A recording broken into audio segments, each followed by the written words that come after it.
এরপর আর দেখা হবে না, শেষ। খুব ছোট একটা লাইন, একটা বড় দীর্ঘশ্বাস, অভ্যাসে পরিণত হয়ে যাওয়া মানুষটার বিদায়। যাকে দেখে শান্তি লাগতো সে মানুষটাকেই আর দেখা হবে না। শহরে হাজারো মানুষ চোখের সামনে থাকবে, অথচ সেই প্রিয় মুখটাই সেখানে থাকবে না।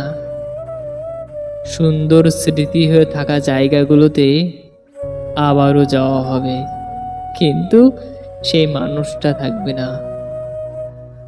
দীর্ঘশ্বাস এসে ভর করবে, সেটা তাকে জানানো যাবে না। সবকিছু থেকেও খালি খালি লাগবে, কারণ আর দেখা হবে না, আর না।